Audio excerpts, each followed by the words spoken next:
friends. It's Andy. It's the end of May. It's been a while since I did one of these, so I hope you enjoy my editing, and I hope that this isn't posted too late into June, because I still got some editing to do. And tomorrow's the last day of May. Anyway, you can leave a comment to congratulate me if I get this out. Enjoy. There isn't always a theme to these tours, but the theme here is weeds. Are these things weeds? Because there's some Japanese mustard in there. And that thing there, that's a kale. If you call it a weed, then you have to rip it out. In this garden bed over here, I haven't really intentionally planted anything over here yet this year. And so, but look how pretty that little Oxala stricta, the yellow wood sorrel, look how pretty that is. And look, that wild lettuce is doing really healthy. And then over here, this is the one patch that we intentionally grow the mugwort. And it's doing mighty. So, like, what is a weed? There's some stuff that, like, I don't really care for, but other people do. Like this patch of sunflowers here. I don't know if these are Jerusalem artichokes or if kids planted those sunflowers. That's their little garden spot. And there's other things that are just kind of growing cool. We've been incorporating the Rose of Sharon growing up here. Look at that nice patch of Coleus in that developed. Want to grow this nice and strong. Add some color to the oasis. But then the Rose of Sharons that have been growing up thin have been leaving in there. We transplanted a bunch of the violets that were growing all over the place, weedy-ish, into this area here to fill in around our phlox and our apple tree.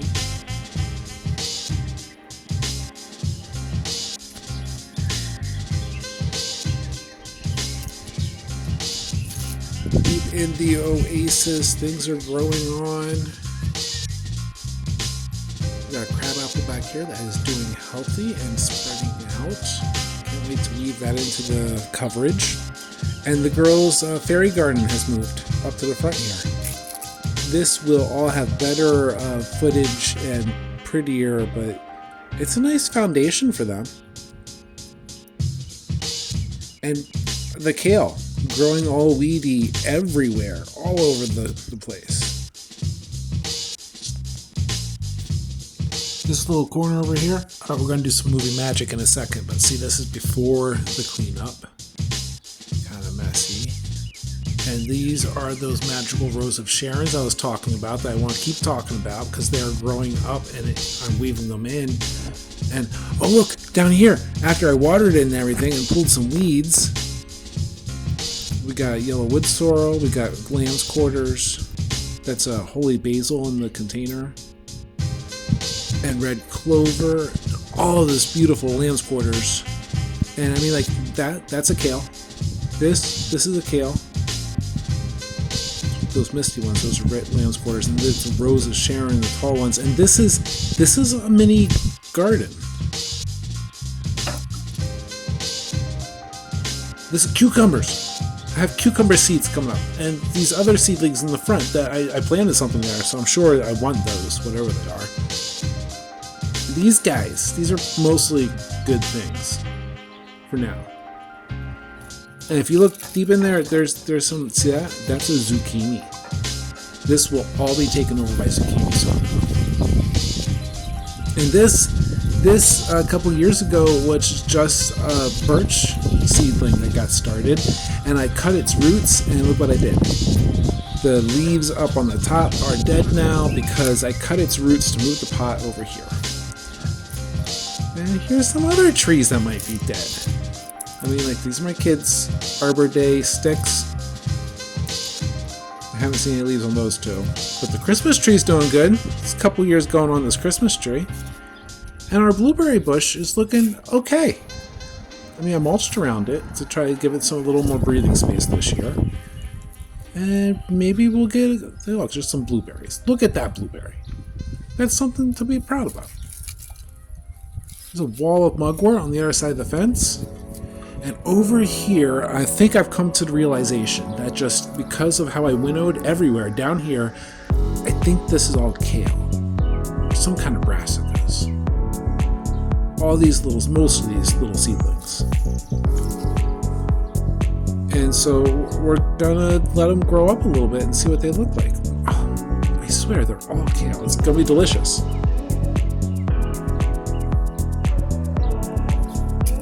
This is the honeyberry bush, the hascup. And in a couple weeks, these green berries will all be a nice hazed over purpley blue. And we will have a nice harvest of deliciousness.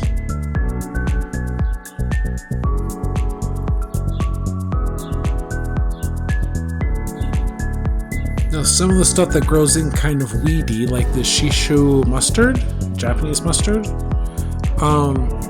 it grew in on its own. I mean, it's self-seeded, it grew in thick and weedy, and I've been transplanting a bunch of it. There's some carrots from last year in the mix there too. And some stuff like this, these are weeds in the front here. But I like how they look, so I've left them. Over here though, these are strawberries. And many of these have been pulled out of other beds around the garden because when strawberries start spreading their runners, they get weedy fast and they take over spaces fast. And so you can kind of tell, like this area over here has mostly transplants, and we'll get more strawberries in there soon. And over here, all this lamb's quarters, I'm just letting it go. I'm obviously planting around it. Some black carrots will be coming up there soon, and some peas and beans or something in the back too. But, you know, the lamb's quarters are delicious. Just like those grapes. The grapevine is still alive. And all that stuff on the other side of the fence, those tall yellow flowers, that's kale. There's some echinacea coming up over there. A bunch of cilantro coming up over here. But this bed's another example. Like some of this stuff is weedy. I have to sort this out. There's strawberries, and I think maybe some calendula growing in there, maybe. And I gotta sort it out. It's a mess.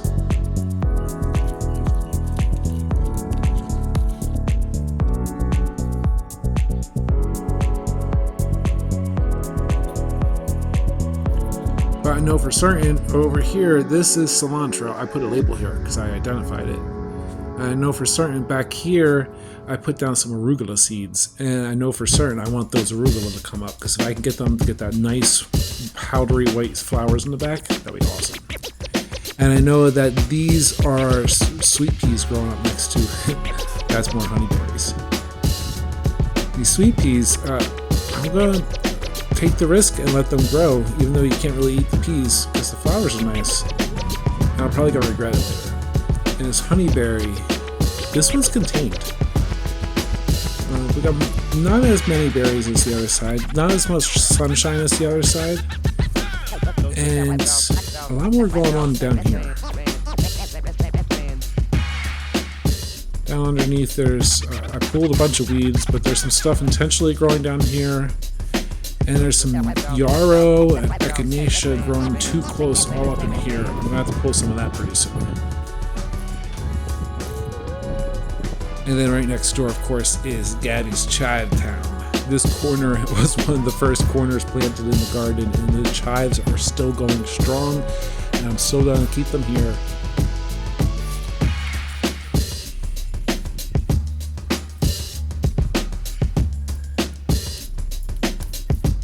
This bucket was in the basement. That kale is in the basement. And this bucket just got sewn in. And there it is, more of the seedlings. Let's see this patch here. These are definitely mostly kale. Just so much kale. And Japanese mustard. And I'm pretty sure in the middle here, I'm pretty sure Freya put some bean seeds in here. That looks like beans coming. Now our white grapes are doing a little bit better than the purple grapes. They got a lot more foliage, and if you look in there you can see the itty bitty grape clusters kind of forming up. And I have them trained up and down this fence. Look at this cluster of clover all around this here blueberry. A really pathetic little blueberry bush. And look at these buckets of lettuce. Some freckled lettuce and some black. There's my freckled lettuce. Those were self-seeded from last year. Transplanted them there earlier. And all of this is all some black Simpson lettuce. Black seed Simpson. Those sharp spiky guys. These guys are blue vervain from last year's self-seeding from the other side of the fence. So are those buttercups. And I mean, like, the other side of the fence is a mess, but it's a beautiful mess. A lot of beautiful flowers out there. I gotta get out there and spend some time cleaning up for my neighbor's sake. The bee balm is springing up beautiful in the back here with this nice mix-in of some red clover. And it has, along with the oregano, see how this is golden oregano here behind the clover and bee balm. It makes all these beautiful, cool, different shapes and tones of green in the mix. You can see that the golden oregano, you can actually see it, how it's a little bit more golden than everything else. And deep underneath, there's this weird texture of like some chamomile still growing. There's the holy basil before I moved. So oregano can be very aggressive of a plant. And so all of these ovally shapes, those are all oregano. You can see the spiky ones were the bee balm, and those little pearlettes, that's a hyssop. That bee balm's not supposed to be, but those in the foreground, those are the roses. So many flower blossoms forming up, beautiful buds forming up on these roses. Jen's rose bush is going to have so many beautiful flowers this year. Makes me happy. Makes all of us happy. Now the roses are locked back there behind the pig, behind the mushroom, behind the fence. But over here, the zinnias, the seed that we put down not so long ago, is popping up pretty nicely. And I believe that's all Jerusalem artichokes growing in the bucket underneath that are coming up around it. Kind of like that effect it has. Along the fence, if you don't recognize them, these are raspberries. It's our raspberry runners shooting up and down. And this is an unoccupied spot of land with a container with some Japanese mustard. These, is it a weed? Is it a beautiful wildflower? I believe it's an eating primrose stalk.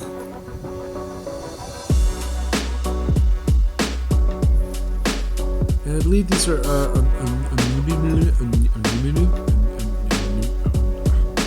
there's some sweet mint in there too, with the one I can't pronounce. And over here, the center of this growth over here is sea kale, not a brassica.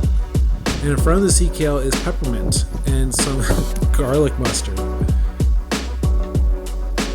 The sea kale is doing really good. It's like a third, fourth year that it's been coming back. And this is our first tomato plant growing next to the sea kale.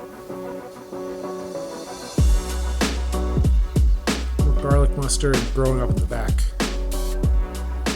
Our lemon balm bed has this bee balm growing in that corner, that short lemon balm in the middle, and in this corner, I think this is catnip growing up. It smells and tastes like catnip, feels like catnip.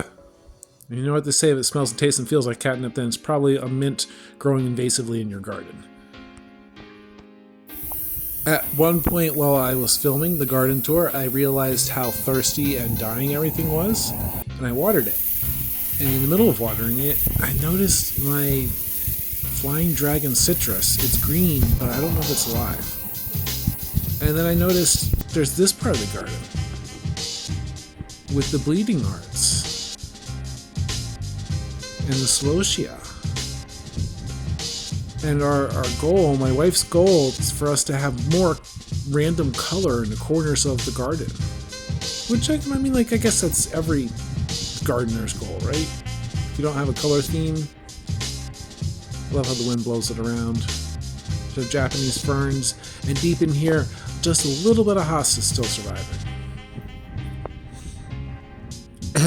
And this lemon balm that has spread and self-seeded from all the way over here. See, there's more hosta. It's the outside of the lemon balm bed, and look down here in the cracks in the sidewalk. We have sweet peas and lemon balm, and it's such beautiful, beautiful weeds. So far this gardening season, the Parkway has gotten a lot more attention than it usually does. And we're going to talk about the Parkway right now in this season of the year. We got to talk about some bearded irises, because these purple to yellow bearded irises are the common theme popping up and flowering throughout the Parkway right now.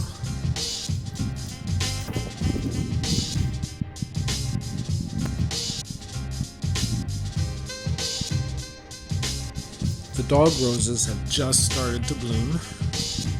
Little egg-looking deals.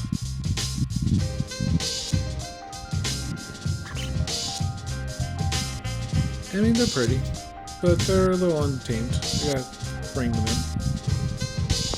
Crabapple tree, doing pretty good. Doing its thing. It's got more of those bearded irises up in front of it, and those coltsfoot are doing their thing as a ground covering. Happy with them as always.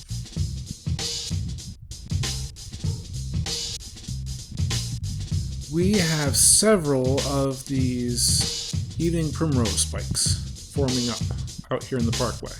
I am excited for them. And out here we have these royal sweet peas. They aren't really edible peas. They're going to be growing up around the evening primrose spikes. And all with that are these beautiful white lupin. They're awesome technicolored, not really technicolored, but multi-pointed leaves. I'm very happy with how the lupin are doing right now. And if they take over more, that would be great. And that weird stalk thing you just saw, this weird stalk thing here, I believe this is an Egyptian walking onion. There's a couple of those stalks sticking up around this area here. Much more unruly dog rose. They're crowded around the base of the eastern redbud tree. Beautiful eastern redbud that got some buds earlier this season. Very happy with that guy too. Like I said, the Parkway we've had a lot more attention to recently. And lily leaves and yarrow leaves and another evening primrose spike.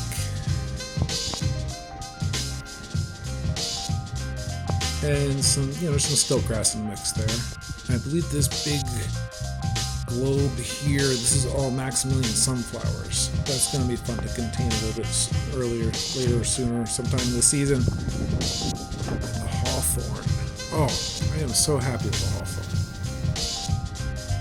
I love how it bounces around those spikes that are so soft and beautiful. And up front and center, hostas and bearded irises doing their thing, looking beautiful.